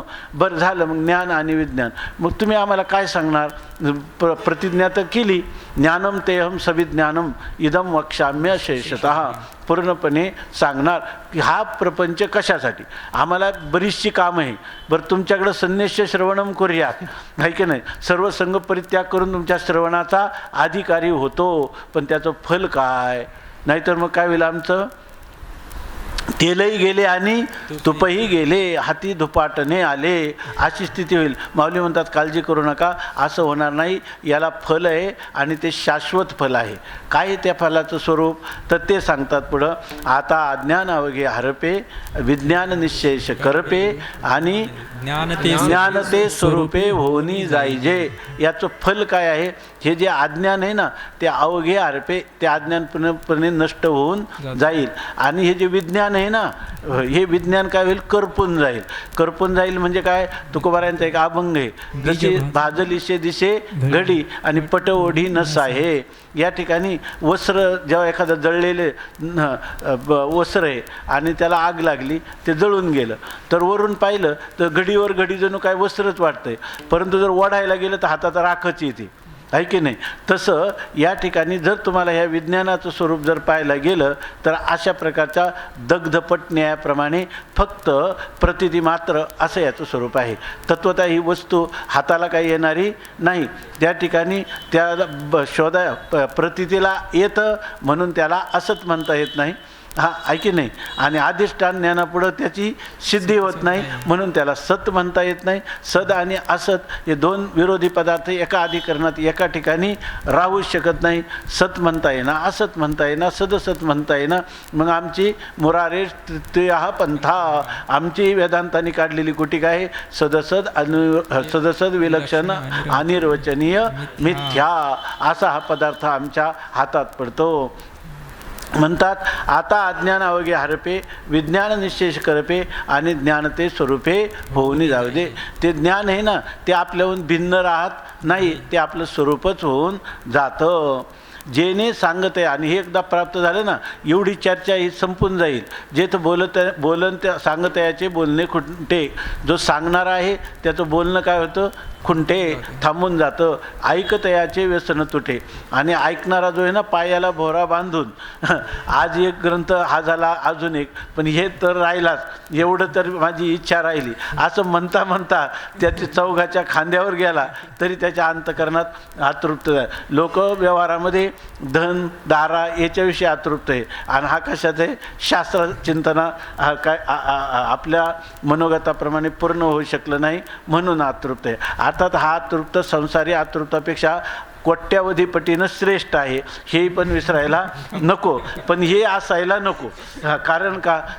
ग्रंथमाभ्यस्य मेधावी विचार्यच पुन्हा पुन्हा बलालमिव धान्यार्थी त्यजेत ग्रंथम अशेषता, हा असं त्याचं वर्णन केलं.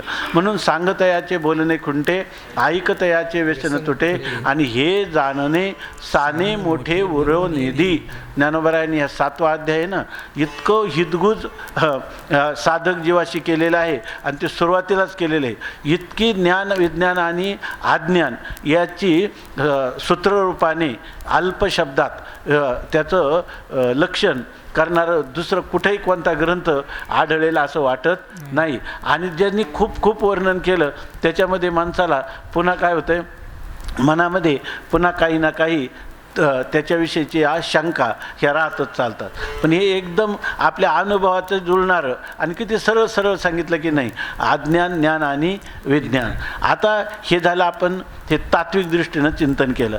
इथं मात्र ज्ञानोबा या अभंगात म्हणतात, ज्ञान आणि विज्ञान म्हणजे हे स्वरूपभूत ज्ञान असो, त्याच्या अतिरिक्त असणारा हा प्रपंच विज्ञान असो, हे दोन्हीही आमच्या घरी नांदते. कारण का? अज्ञान जतन करायचं असतं का घरी नांदणं, आणि त्याचा काय अभिमान धरायचा का पुन्हा? हां, आणि माऊली तर म्हणतात, अरे ते ज्ञान आणि विज्ञान हे दोन कोण आहे? हरीच आहे, आणि तो हरी आमच्या घरी नांदतो. म्हणजे आमच्या सगुण आणि साकार परमात्म्यामध्ये आम्हाला सगुण आणि निर्गुण हे दोन्ही त्या श्रीहरीची रूपं आहेत. असं गुरुकृपेनं ज्ञान झाल्यामुळं तो हरी जेव्हा आमच्या हृदयरूपी घरात येतो त्यावेळेला तो हरी आमच्या घरात नांदतो.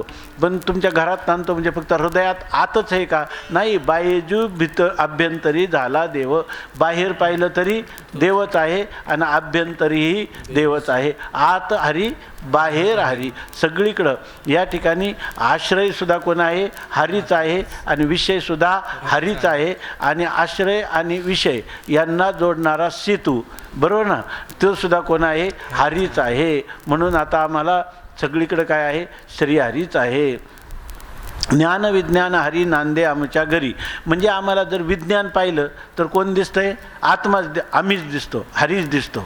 म्हणजे प्रत्येक रूप, प्रत्येक आत्मरूप असणारा हरी तो आत आहे का बाहेर आहे? आतही आहे, बाहेरही आहे, आणि मध्येही आहे. न अंतम न मध्यम न बहिस्मरंतः. उपाधीचा भाग आतही नाही, मिथ्या आहे. उपाधीचा भाग मध्येही नाही, मिथ्या आहे. उपाधीचा भाग बाहेरही नाही, मिथ्या आहे. आहे की नाही? इकडं अंतःकरण मिथ्या आहे, अंतःकरणाची वृत्ती मिथ्या आहे, आणि विषयोपही चैतन्याच्या ठिकाणी विषय हे सुद्धा काय आहेत? दृश्य हे सगळं मिथ्या आहेत. मग मिथ्या पदार्थाचा बाद झाल्यानंतर, पदार्थ मिथ्या ठरल्यानंतर जे अधिष्ठान राहिलं त्या अधिष्ठानामध्ये त्रिपुटी आहे का त्रिपुटी विवर्जित आहे का अधिष्ठान मात्रच आहे? मग आता जर कोणी म्हणायला लागलं बाहेर, तर आम्ही म्हणतो तू ज्याला बाहेर म्हणतो त्याला विषय म्हणतो, तो कोण आहे? हरी. अहो पण ती वृत्ती कोण आहे? हरिरूप आहे. म्हणून नाथ महाराजांनी हरिपाठात लिहिले काय? हरिरूप जीव शिव दोन्ही हरिरूपी तरंग, आणि सिंधू तो अभंग नेणे हरी, ही त्याची अनुभूती आहे. म्हणून म्हणतात की हरी नांदे आमच्या घरी. आणि तो कसा आहे? बाह्य जो अभ्यंतरी झाला देव. आमच्या दृष्टीनं काय? आता जिकडं पाहो तिकडं देव आहे. वनपट्टन एक भाव अवघा ठाव सरता झाला. सुरुवात काय ते? आपण जनविजन झाले आम्हा विठ्ठल नामा प्रमाण, पाहे तिकडे बाप माय विठ्ठल आहे रुक्माई. वनपट्टन एक भाव अवघा ठाव सरता झाला. ठाव नाही सुख दुःख ठाव नाही सुख दुःखा नाचे तुका कौतुके. जर आपण बारकाईनं पाहिलं तर अनेक अभंग हे ज्ञानोबरायांचं हे जे सूत्र आहे त्या सूत्राची भाष्य आहेत किंवा विस्तारपूर्वक केलेल्या टीका आहेत. ज्ञानविज्ञान हरी नांदे आमच्या घरी बाह्यजो अभ्यंतरी झाला देव. आता याचं फल काय झालं तर काय सांगू माये त्रिभुवन धाय पाहतान समाय नाना रूपी. आता हे त्रिभुवन जे आहे ना, कारण काय सर्व लोक कशासाठी जगतात म्हणतात. उपनिषदामध्ये सांगितलं क आनंदाच्या अंशावर हे सगळे जीव जगत असतात. जर आनंदात देव खलविमानी भूतानी जायंते. हे सगळे प्राणी मात्र आनंदापासून उत्पन्न झालं. आनंदेन जीवंते आनंदेन मात्राम उपजीवंते. आनंदाच्या लेशावरच हे सगळे जगतात आणि यत्पर्यंत कुठं जातात आनंदामध्येच प्रविष्ट होतात. म्हणजे सर्वांचं मूळ कोण आहे आनंदच आहे. तर ते सांगतात याचा परिणाम असा होतो काय सांगू माये त्रिभुवन धाये. आम्हाला असं झालं की सगळं त्रिभुवन जे आहे ते सगळं त्रिभुवन संतुष्ट आहे. धाय म्हणजे संतुष्टतेला प्राप्त झालेलं आहे, संतोषाला सुखाला प्राप्त झालेलं आहे. म्हणजे त्रिभुवन हे सगळं त्रिभुवन आम्हाला कसं काय दिसतं संतुष्ट. त्रिभुवनातले दुःख याला संतुष्ट वाटतं म्हणून लोक संतुष्ट झालेत का नाही. अहो याच्यासाठी स्वामी महाराज नेहमी सांगायचे की एका राजाने सांगितलं की हे राजा काहीतरी शिकारीसाठी गेला आणि त्या काटेरी जी झाडं होती त्यांनी त्याच्या अंगाला त्या ओरखडे ओढले, पायामध्ये काटा मोडला आणि मग त्याला वाटलं की अरे ह्या जंगलामध्ये सगळं जंगलचा रस्ता जो आहे तो साफ झाला पाहिजे. त्यांनी सांगितलं त्याला लहर आली की आजच मी शिकारीला जाणार. त्यांनी सांगितलं बाकी माहीत नाही, आम्हाला 2 तासाच्या आत सगळं जंगल साफ झालेलं असलं पाहिजे. जंगल म्हणजे जंगलाचा रस्ता तयार झाला पाहिजे. आता त्यांनी खूप विचार केला त्या प्रधानांनी, ते मंडळ प्रधान मंडळ, पण काही उपाय सापडेना. 2 तासात कसं 10 किलोमीटरचं जंगल आणि रस्ता निष्कंटक करायचा कसा. तर तिथं त्यांना काही सुचेना. तेव्हा त्या सभेत एक चांभार होता. त्या चांभार गेला आणि त्यांनी बरोबर राजाच्या पायाची चप्पल शिवून आणली आणि त्यांनी सांगितलं ही चप्पल घाला, तुम्हाला काहीच त्रास होणार नाही. आहे की नाही. आता सगळं जंगल त्याच्या दृष्टीनं निष्कंटकच झालं की नाही. तसं जर आपण अवघेची त्रैलोक्य आनंदाचे आता चरणी जगन्नाथा चित्त ठेले माये जगन्नाथ बाप जगन्नाथ अनाथाचा नाथ जनार्दन. आपण जर या तुकाराम जशी प्रतिज्ञा करतात माऊली काय अवघाची संसार सुखाचा करीना आनंदे भरीन तिन्ही लोक जाईन गे माये तया पंढरपुरा भेटेन माहेरा आपुल्या. आपलं माहेर असणारा पांडुरंग परमात्मा त्याचं दर्शन घेतलं की आपला सगळा संसारच सुखाचा झाला. हे त्याच्यासाठी आहे. म्हणून पादत रान घातलं का सगळ्या जंगलातल्या काटेरी वृक्षापासून संरक्षण आहे. तसं या ठिकाणी त्रिभुवन किती दुःखी दिसत असेल पण त्रिभुवनाविषयीचं वास्तव स्वरूप त्रिभुवनाचं काय आहे हे जर कळलं तर सगळं त्रिभुवन काय आहे या ठिकाणी अवघेची त्रैलोक्य आनंदाचे आता. म्हणून काय सांगू माये त्रिभुवन धाये. सगळं त्रिभुवन संतुष्ट होतं. पाहतान समाय नाना रूपी. अहो पण या ठिकाणी त्रिभुवन कसं तुम्हाला समाधान आनंददायी झालं याचं कारण काय आहे. इथं तर अनेकत्व आहे आणि जिथं नानात्व आहे तिथं दुःख आहे. ते म्हणतात नानात्व आहे पण नानात्व कल्पित आहे आणि एकत्व हे जे आहे ते वास्तव आहे आणि एकत्व आनंदरूप आहे आणि एक काय आहे कल्पित आहे.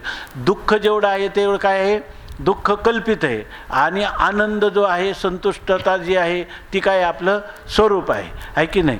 त्यामुळं आपल्याला खरं सुख मिळेल की नाही. दुःख जरी आलं प्रारब्ध प्राप्त किंवा आपल्याला अंतःकरणावरती दुःखाकार झाली तरीसुद्धा निश्चय काय आतून निश्चय असा आहे की या ठिकाणी मी सुखस्वरूपच आहे, पण अंतःकरण आणि आत्मा यांचा आध्यात्मिक तादात्म्य संबंध असल्यामुळं त्या अंतःकरणाचे धर्म आत्म्याच्या ठिकाणी आरोपित केले जातात.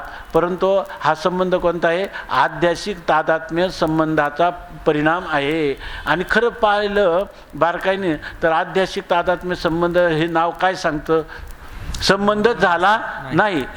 यत्किंचिदपि संबंधा न अस्ति इत्यर्थ आहे की नाही? काहीच झालेला नाही. मग अशा वेळेला हे कधी कळेल तर पाहता न समाये नानारूपी. जरी ही नानारूप दिसत असली तरी त्या नानारूपाचं अधिष्ठान मात्र काय आहे? एकच आहे. त्यामुळं त्यांना कधी काही जरी नानात्व भेदबुद्धी किंवा भेद व्यवहार जरी झाला, व्यवहार भेदाचा होण्याने बिघडत नाही, तसंच त्या ठिकाणी आपल्या स्वरूपाचा विस्मरणाने बिघडत नाही, विपर्यायाने बिघडतं. आणि व्यवहाराला सत्यत्व बुद्धीच्या मिथ्यात्व बुद्धी न देता सत्यत्व दिलं की मग तो व्यवहार दुःखाला कारण होत असतो. नानात्व दुःखाला कारण होत नाही, नानात्व सत्य मानणं हे दुःखाला कारण होतं. म्हणून ज्ञानोबाराय म्हणतात पाहता न समाये नानारूपी. ही जरी आम्हाला नामरूप दिसत असते, परंतु त्या नामरूपाचं अधिष्ठान पाहता न समाय ते आम्ही पाहू गेलो तर या ठिकाणी ह्या नाना रूपामध्ये सुद्धा ते मावलं जात नाही, इतका अनंत किंवा व्यापक ते आहे. त्यामुळं सभूमीम विश्वतो वृत्वा अत्यतिष्ठ दशांगुल अशी त्या अधिष्ठानाची स्थिती आहे. चढत्या वाढत्या गोष्टी प्रगट दिशे घटी, नाना रूपे वैकुंठी निवोनी घाली रया. परवा एक जण भेटले आणि त्यांनी सांगितलं तुम्ही ज्ञानोबारायांचं ग्रंथाचं चिंतन करता की या ठिकाणी हे जे वेदांताचं सांगतं प्रकरण तर आहे भक्तीचं, सगुण निर्गुण भक्तीचं, आणि हे कसं काय हेच वारंवार येतं, त्याच प्रक्रिया पण परत येताना दिसतात. त्यांनी म्हणलं आम्हाला काय सांगता येणार नाही, ज्ञानोबाराय वारंवार सांगतात म्हणून आम्ही पुन्हा सांगतो, आहे की नाही? ज्ञानोबारायांनी जर ते सांगितलेलं आहे तर त्याचा शब्दशः अनुवाद करण्याचा प्रयत्न करतो. शिवाय याला पूर्वसूरींचा काय आहे? आधार आहे. ही संप्रदाय परंपरेमध्ये अशाच प्रकारचं चिंतन आपल्याला श्रवण करायला मिळतं किंवा स्वाध्याय करायला मिळतं. म्हणून हे केल्याशिवाय काही दुसरा पर्याय पण नाही याला, आहे की नाही? म्हणून जिथं जर ते सांगत असतील वेदांताचे सिद्धांत तर आपण काय ते सिद्धांत बाजूला करून सांगायचे का? ते सांगता येणार नाही.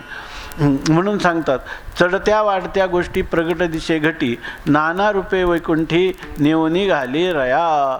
चढत्या वाढत्या गोष्टी, चढत्या वाढत्या म्हणजे एक लहान मोठ्या किंवा चढत्या क्रमाने वाढणाऱ्या. म्हणजे या ठिकाणी चढत्या वाढत्या गोष्टी म्हणजे जे पदार्थ आहेत ते पदार्थ एकापेक्षा एक चढते वाढते. म्हणजे पृथ्वी, आकाश, आपलं पृथ्वी, आप हे एकापेक्षा एक व्यापक आहेत की नाही? अशा प्रकारे चढत्या वाढत्या गोष्टी कुठपर्यंत? मायेपर्यंत. त्या गोष्टीमध्ये म्हणजे त्या पदार्थामध्ये पाहिलं तर घटी प्रगट दिशे. त्या चढत्या वाढत्या पदार्थ हेच कोणी घट, आणि त्या घटामध्ये प्रगट दिशे. प्रगट कोण दिसतं? हरी. परमात्मा दिसतो का? मी दिसतो? मीच दिसतो का? मीच परमात्मा आहे का? हे महावाक्याचा विचार केल्याशिवाय लक्षात येत नाही, आहे की नाही? हे महावाक्यच झालं ना. चढत्या वाढत्या गोष्टी प्रगट दिशे दृष्टी आणि नाना रूपे वैकुंठी नेवणी घाली. आता लोकांना नानात्व जेवढं विस्तार होईल तेवढा दुःखाचा विस्तार आहे. जेवढं नानात्व आहे तेवढं काय आहे? दुःख आहे. परंतु इथं म्हणतात नाना रूपे, नाना रूपाने तो माझं जे इष्टदैवत आहे की जे सगुण आहे, निर्गुण आहे, सगुण निर्गुणातीत आहे असं माझं स्वरूप, पण तेच विटेवरी उभं आहे. त्याची मी प्रेम लक्षणात्मक भक्ती पण करीत आहे, आवडीनं करीत आहे. असं जे परमात्म तत्व आहे त्या परमात्म तत्व मला काय करतं? नाना तो दिसू द्या, पण दिसलं तरी काय होतं? नाना रूपे वैकुंठी नेवणी घाली. नाना रूपं जरी दिसली ती नाना रूपं मला वैकुंठात नेण्यासाठी उपयोगीला पडतात. इथं आता वैकुंठ शब्दाचा अर्थ विष्णू सहस्रनामामध्ये पण केलेला आहे. वैकुंठाला जातं म्हणजे वैकुंठ म्हणजे एक लोकविशेष. जो वैकुंठ आहे तो लोकविशेष आहे. आणि त्या याचा अर्थ काय झाला? ही जी भक्ती आहे किंवा मला झालेलं जे ज्ञान म्हणा, भक्ती म्हणा, किंवा आमच्या असणारे जे झालेले निश्चय आहेत, हे निश्चय कुठून पण नेतील आम्हाला? ज्ञानोबाराय म्हणतात वैकुंठापर्यंत नेऊन घाली, तो वैकुंठापर्यंत नेतील. असं जर म्हटलं तर वैकुंठ वैकुंठ शब्द विकुंठ अशा कुंठ धातूपासून झालेला आहे, बरोबर ना. ज्या ठिकाणी विकुंठ म्हणजे ज्या ठिकाणी आपली गती जी आहे ते कुंठित झालेली आहे, किंवा ज्याच्या ठिकाणी सर्वात मोठी स्थान आहे की तिथून पुढं आपली गती नाही, म्हणजे सर्वोच्च स्थान कोणतं असेल तर सा काष्टासा परागती, ते कोणतं वैकुंठ म्हणजे लोकविशेष. असं जर म्हटलं तर संत तर म्हणतात काय, नको वैकुंठीचा वास आहे तया सुखा नाश, अद्भुत हा रस, हा अद्भुत हा रस कथा काळी नामाच्या, असे संत म्हणतात. मग हे वैकुंठ लोकविशेष नाही, तर त्या ठिकाणी गती कुंठित होते. म्हणजे आत्तापर्यंत अनादी कालापासून जी जन्ममरण परंपरा चालली होती त्या जन्ममरण परंपरेची संसाराची गती कुंठित होते. असं स्थान आहे अपवर्ग म्हणजे मोक्ष, म्हणजे परमपुरुषार्थ रूप असणारा मोक्ष. त्या मोक्षातही तो साष्टी मोक्ष नाही, सलोकता नाही, समीपता नाही, तो सायुज्य मोक्षाला तो प्राप्त होतो. त्याला या ठिकाणी वैकुंठ असं म्हटलेलं आहे. ज्ञानाने प्राप्त होणारी स्थिती की जिच्यामध्ये द्वैताचा लेशसुद्धा नाही, केवळ अद्वैत आत्मस्थितीला या ठिकाणी मोक्ष असं किंवा मुक्ती असं म्हटलेलं आहे, किंवा वैकुंठ असं म्हटलेलं आहे. ज्ञानदेवा गोडी हरिपदी आवडी, प्रवृत्तीची थडी उलंडिली. ज्ञानोबाराय आहे ना, हे सर्व जे अधिकाराचे आपण काल कधी थोडासा विचार केला होता मला वाटतं, परत सांगतो केला असेल नसेल तरी. तर हे जे ज्ञानोबारायांचे शब्द येतात किंवा श्रुतीचे शब्द येतात, ज्याचे 3 अधिकारी आहेत. हे 3 अधिकारी, एक उत्तम अधिकारी आहे, एक मध्यम अधिकारी आहे आणि एक कनिष्ठ अधिकारी आहे. तर ज्ञानोबारायांच्या गाथेचं चिंतन करताना असं आहे की जो उत्तम अधिकारी असेल त्याला हे अभंग गायला आणि त्याची अर्थाकार वृत्ती झाली, त्याचं कामच झालं. दुसरा अधिकारी आहे मध्यम अधिकारी. त्या मध्यम अधिकारी म्हणतो ज्ञानोबारायांनी म्हटलं पण तुकोबाराय काय म्हणतात, पण वेद काय म्हणतो, मग त्याला अनेक प्रमाणं द्यावं लागतात. काही लोक म्हणतात तुम्ही बऱ्याच वेळा भेंड्यासारखी प्रमाणं सांगता, एक प्रमाण सांगायचं सगळं अभंगच्या अभंग, श्लोकच्या श्लोक असं सांगून एका पाठीमागे त्याच्या बोलण्याचा अर्थ कळत नाही, केवळ शब्दाचा, मग भेंड्या लावल्यासारखं हे प्रवचन होतं. परंतु मध्यम अधिकारी त्याला प्रमाण जे आहे प्रमाणाने त्याचा निश्चय व्हायला मदत होते, म्हणून प्रमाणाच्या द्वारा. आणि तिसरी पद्धत आहे की तर्कशुद्ध पद्धतीनं सांगणं, म्हणजे युक्तीनं सांगणं, उदाहरणाने दृष्टांताने सांगणं. तर ही पद्धती जी आहे ही पद्धती याच्यामध्ये सांगितलेली आहे. ज्ञानोबारायांच्या अभंगाची अशी आहे का श्रेष्ठ, कनिष्ठ किंवा मध्यम हे अधिकारी नाही, त्यांच्या पुढं काय आहे, जे कानावर घ्यायला वाटेल ज्यांना ते सगळेच अधिकारी. म्हणजे केवळ एक प्रदक्षिणा जपाची या बाहेरोनी करीती या एकते श्रवणमिषे छाया सेविती जयाची, ते निजबोधे उरावरी भेटती आत्मया श्रीहरी परिमोक्ष प्रसादी सरी सर्वाही आती. हे ज्ञानोबारायांचं उद्दिष्ट आहे. म्हणून आम्ही नुसते 3 अधिकारीच म्हणत नाही, तर हा अधिकारी एक त्याच्यामध्ये आहेच आहे. आणि जो श्रवणही करत नाही, केवळ तो काय करतो, जपाच्या प्रदक्षिणा करतो, त्याला सुद्धा हा लाभ व्हावा अशी ज्ञानोबारायांची इच्छा आहे. म्हणून ज्ञानोबाराय हे सुरुवात कुठून केलं की ज्ञानदेवा गोडी हरिपदी आवडी. आम्हाला आमचा जो श्रीहरी परमात्मा आहे त्याच्या पदकमलाच्या ठिकाणी आम्हाला आवड निर्माण झाली. आणि मग तुम्ही म्हणे पदकमलाच्या ठिकाणी आवड निर्माण झाली तर जे काय भक्तीचं फल आहे, चित्तशुद्धी, स्थिरता एवढंच होऊन राहिलं का, तर ते म्हणतात अहो हळूहळू हा प्रवास होतच असतो. क्रममुक्ती सांगण्यात वेदाचं तात्पर्य आहे. या ठिकाणी परंपरेने त्याला मुक्ती प्राप्त होते. कशी होते, तर ह्या ज्या 2 विभाग आहेत, कोणता, प्रवृत्ती आणि निवृत्ती. परंतु ह्याचा प्रभावच असा आहे काय बघा, मन हे राम झाले, मन हे राम झाले, प्रवृत्ती ग्रासूनी कैसे निवृत्तीशी आले. या ठिकाणी मन राम राम म्हणता म्हणता मनच रामरूप होऊन जातं आणि प्रवृत्तीचा ग्रास होतो आणि निवृत्तीला येतं. आणि पुढे जाऊन काय होतं, प्रवृत्ती निवृत्तीचे आठवणिया भाग उतरिले चांग रसायन ज्ञानाग्नी हुताशी कडशिले ओझा आत्मसिद्धी काजा लागून या. अशा प्रकारचं ब्रह्मी ब्रह्मरस सिद्ध झाला पाक घेतला रुचक प्रतितीमुखे, हे जे तुकोबाराय सांगतात अशा प्रकारची त्याला काय मिरवला निजा स्वानुभवे अंगी आरोग्यता तुका पावला अष्टांगी मिरवला रंगी निजात्मरंगी अशा प्रकारची स्थिती त्याला प्राप्त होते. ह्या क्रमाक्रमाने प्राप्त होते. त्यांनी काय करावं, फक्त आवडीनं भगवत भक्ती करावी. ज्ञानदेवा गोडी हरिपदी आवडी. भगवान श्रीहरीच्या पदकमलाविषयी आवडी त्याच्या निवृत्त झाली का ती आवडच काय करत असते, प्रपंचाचे किंवा प्रवृत्तीच्या विषयी नावड निर्माण करत असते. इतकंच नाही करत, ती निवृत्तीपरायण जीवन करते. परंतु तो निवृत्ती दासू, तो निवृत्तीचा दास होतो.